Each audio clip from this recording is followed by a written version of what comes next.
Welcome, beautiful royal family, to another episode of TRF News. I am your brother, Mike Maliss. And family, I want to thank each and every last one of you for your continued support. And we are going to need each other's support in these last days as we navigate our way through these terrible times. Exciting, but terrible times that we are going through right now. And I want to talk about one of the terrible things that they are doing during these terrible times. One of the things that they are doing, they're burying stories. And when I say burying stories, we're talking about news stories. News stories that should be broadcast, okay? I want to explain the difference between the two. Now, you may have a news story where they will only put this in literature. It will never make it to broadcast. You see, it's when it makes it to broadcast is when it goes nationwide.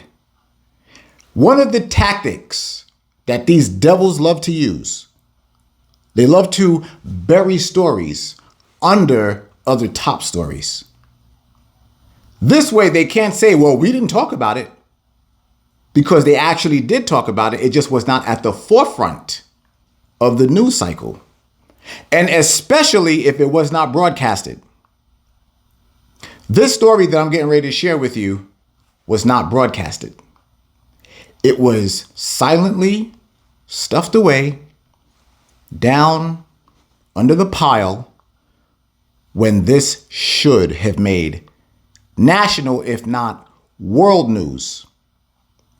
Now, remember what the Father told us. We have to be very, very, very aware of Satan and these devils' tricks, tactics, deception, and so forth.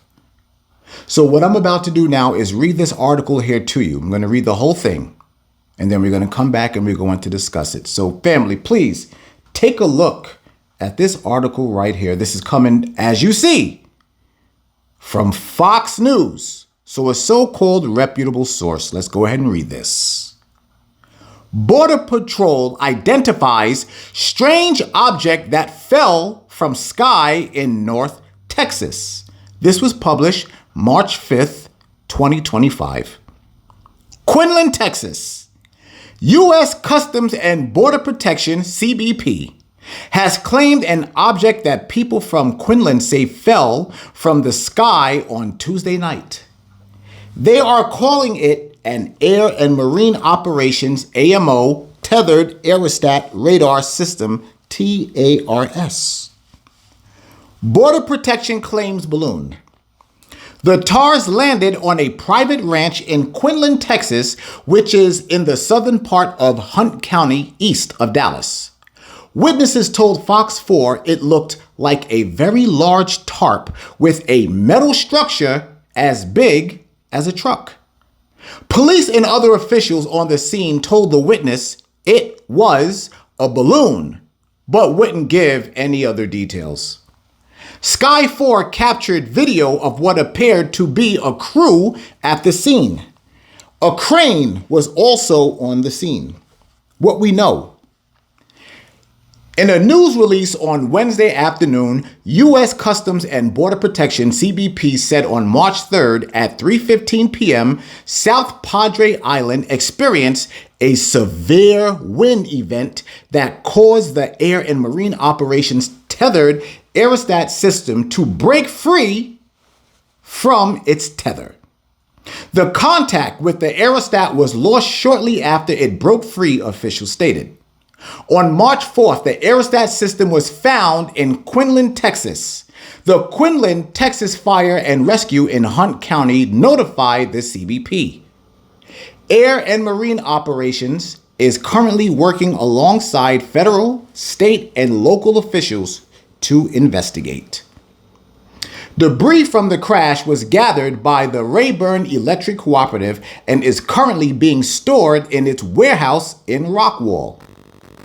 What is a tethered aerostat radar system?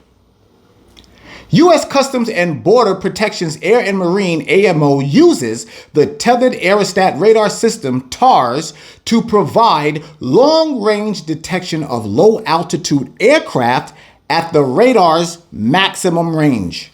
TARS detects and tracks the majority of suspicious air traffic along the southwest border, including ultralight and short landing aircraft threats.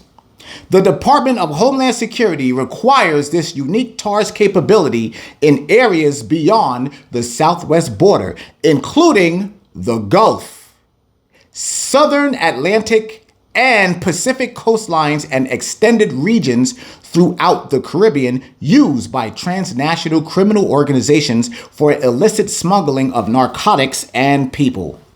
From 2014 through 2020, TARS was responsible for detecting 68% of all suspected air smuggling flights approaching the southwest border from Mexico, according to the U.S. Customs and Border Protection. The TARS is around 200 feet long and is around 65 meters in diameter. The hull of the aerostat contains two parts. The upper chamber is filled with helium and provides the aerostat lifting capability. The lower chamber of the hull is a pressurized air compartment. The aerostat consists of a helium-filled balloon, fixed site mooring and tether controls, commands and control stations, data distribution network, and maintenance support vehicles and facilities. The minimum of 5 operators launch and recover the TARS. Now, family, we got to discuss something here. Wait a minute now. This thing detects what? Ultralight. So in other words, unseen moving sources of light. Can you say alien detection? But I need y'all to pay attention to something. Please, please, I need you to stay with me.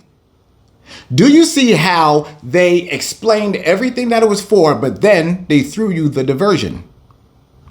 They told you that this thing was able to detect ultralight sources, but they took that explanation and then they skillfully, oh so skillfully, started talking about a criminal use for detecting drugs and smuggling people. Imagine that. But do you see how crafty they are? Do you see how they masterfully just took away the fact that this radar is able to detect light sources? Now, we all know here for the past, I would say about a year, we have seen what's been going on in the air. But I'm going to ask you a question. Why is it that the U.S. Customs, they know what it is. They said that they know what it is, right? But there's still need of an investigation? Why? Why is there still need of an investigation when you already know what it is? Do you see how they lie? I'm trying to tell y'all. Please pay attention. Please allow the Most High to work in your life so that your discernment can be turned on. Please allow the Father to work in your life and turn your lights on. This thing, first and foremost, was massive. This thing was so massive that this storm that came out of absolutely nowhere just happened to blow this large structure that is 65 in diameter. It just happened to blow this thing off of its tether. That's a hell of a wind, don't you think? Or maybe it wasn't wind at all. If it was a balloon, what is the investigation about? Because it was not a balloon. Again, family, you have to be very, very mindful of Satan and his devices. Because remember what the Father told us. As a matter of fact, this is the perfect time to get into scripture right now. So the very first scripture I want to go to, family, please go to the book of 2 Corinthians chapter 2 and verse 11. The book of 2 Corinthians, chapter 2 and verse 11. Let's see what this says. Lest Satan should get an advantage of us, for we are not ignorant of his devices. Y'all read that for yourself just now. The Most High told us we must be very, very mindful. We have to be aware of the devices that Satan will use. Now, for many of you, just last week, we had a discussion about something that was over the Gulf of Mexico. There's something going on. Now, as you heard, it mentioned the Gulf, and it's talking about the Gulf of Mexico. There's something going on in that area. We just reported on that last week. Did we or did we not? And again, it was the anchors.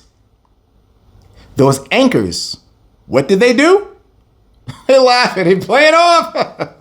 It's aliens. Woo! And now here it is. Just under a week later, and they're talking about more aerial phenomena that they cannot explain that have to be investigated. If that's the case, why won't you just come out and tell us what's going on? They can't. Because if they do, it's going to create mass panic. And they just can't do that. But yet, they're telling you what's going on. Blew that large structure off of its tether. No broadcast about it at all? When she told me that, The rise in the sightings of Bigfoot, these Sasquatches, and all of these giants. That's all over the place. Can't deny it. People want to deny it, but they really can't. And so, with all of this going on, you have to ask yourself, where am I in all of this? How close am I to the Father to where if that sky was to crack today, will I be saved? Because you're not saved yet. Understand that, family. You're not saved yet. The fight is not over. Not by a long shot. We still have a fight. It doesn't matter how much time we have left. 3 seconds. 3 seconds is enough time for you to start to think and to know that the Most High is not playing with us. We don't have a lot of time left. So family, let's stop playing. All right, family, I want to thank you for watching another episode of TRF News. And of course, if you like it, we'll do it again another time.